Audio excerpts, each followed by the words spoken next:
principal questionamento que eu fiz para as pessoas quando eu saí da sessão do The Flash, da sessão que eu assisti, que faz uma semana já, foi um questionamento semelhante ao que eu tenho feito com relação a vários filmes-evento, vários filmes de super-herói nos últimos anos, mas que aqui, na minha opinião, chega num ápice, que é o seguinte: quando foi que esses filmes deixaram de ser sobre eles mesmos? E aí eu não me refiro só ao personagem, eu não me refiro só à HQ que deu origem, não. Me refiro ao filme, ao filme como a história que ele tem para contar, o universo que ele tem para contar, a mitologia que ele tem a oferecer, a premissa que ele tem a desenvolver, enfim, tudo que está dentro dele, ou tudo que deveria estar dentro dele. The Flash, que é dirigido pelo Andy Muschietti, o diretor mais conhecido por It, parte 1 e parte 2, mas que também dirigiu pouco tempo antes o Mama, né? Quer dizer, um diretor, mais um diretor de super-herói que vem do terror, são dezenas a essa altura, né? Que são recrutados de filmes de terror de sucesso. É um filme que, no fim das contas, apesar das qualidades que ele tem, eu vou chegar nelas rapidamente aqui, ele, em última análise, é um filme sobre outros filmes. Ele é um filme sobre um universo, ele é um filme sobre expectativas construídas acerca de aparições e acerca de citações. E é isso que, no fim das contas, prevalece, infelizmente, nessa experiência. E é, infelizmente, também isso que certamente vai agradar muita gente.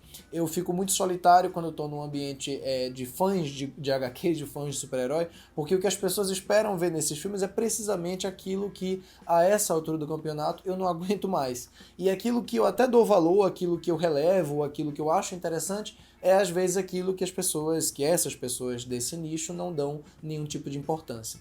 E se você, assim como eu, se interessa por essa visão de alguém que está um pouco mais de fora do universo propriamente e prefere analisar os filmes como méritos isolados cinematográficos dele, eu vou lembrar você que se inscreva aqui embaixo no canal e curta o vídeo, porque isso ajuda muito o canal a crescer. Logicamente, também não se esqueça de deixar o sininho das notificações ativado para receber notificações quando a gente postar vídeos novos aqui. E caso você queira acompanhar outros comentários que eu faço sobre cinema, você pode me acompanhar tanto no Twitter quanto no Letterboxd. Nos dois casos, eu estou sempre comentando sobre filmes que estão lançando agora e sobre cinema de modo geral.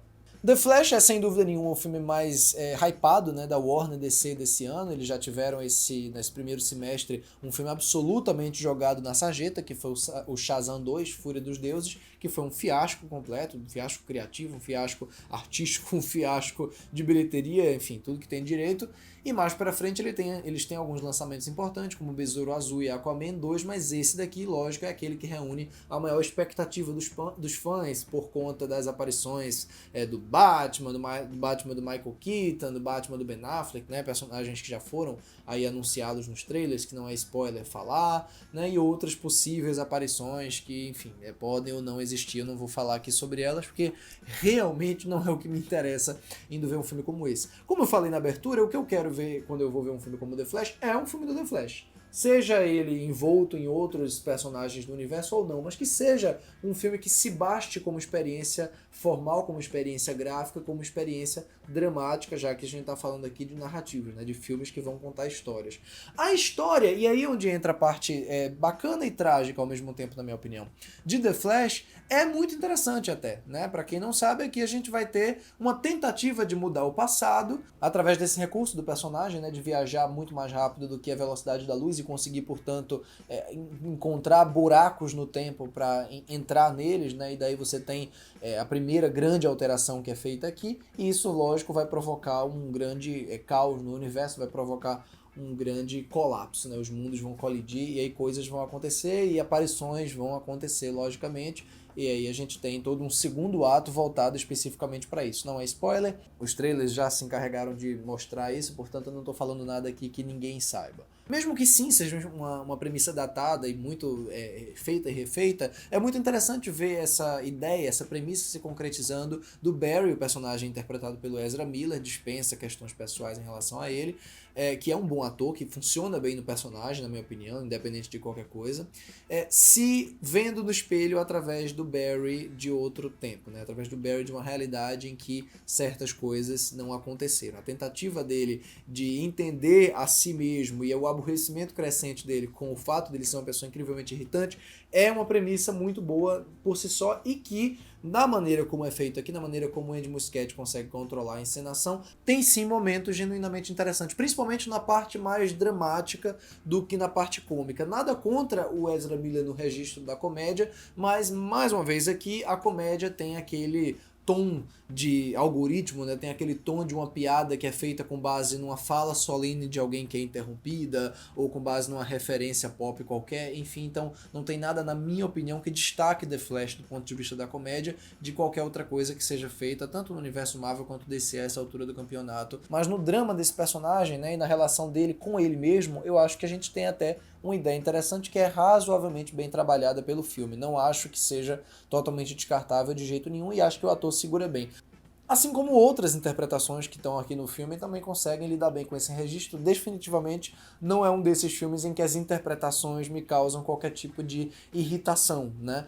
E também, aí vale dizer, não é um filme que o visual, propriamente, a concepção visual me cause grande estranhamento. Sim, a computação gráfica range em vários momentos, sim, é um CGI profundamente artificial na maior parte do tempo em que ele se manifesta com maior exuberância, mas honestamente é aí onde entra aquela questão de coisas que incomodam muita gente que não me incomodam.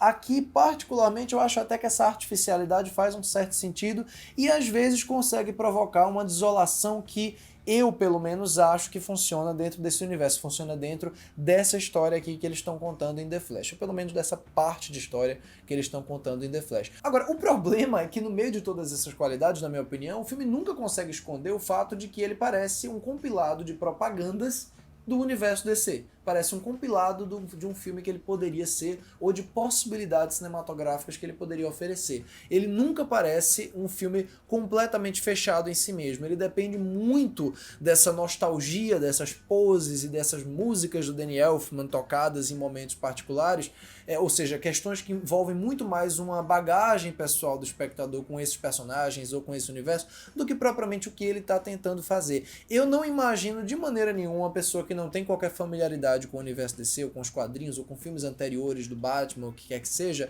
se arrepiando ou ficando feliz, ou gritando no cinema, ou tendo vontade de gritar no cinema, porque gritar eu acho feio, independente de qualquer coisa eu acho feio.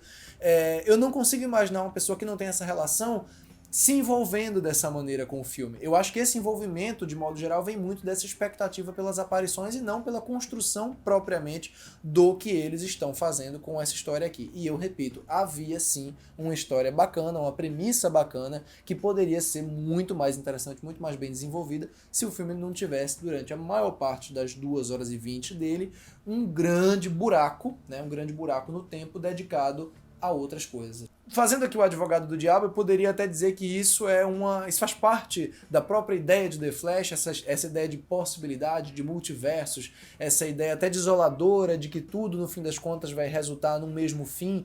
Isso poderia estar, de alguma forma, refletido no filme, mas aí seria muito mais eu tentando dar uma interpretação quase metafísica para essa falta de substância real no filme do que propriamente um mérito particular dele, acho eu. A prova de que ele tinha, sim, potencial dramático na base da ideia, né, da sua existência, é uma cena climática, dramática, lá no terceiro ato, lá no quase epílogo do filme.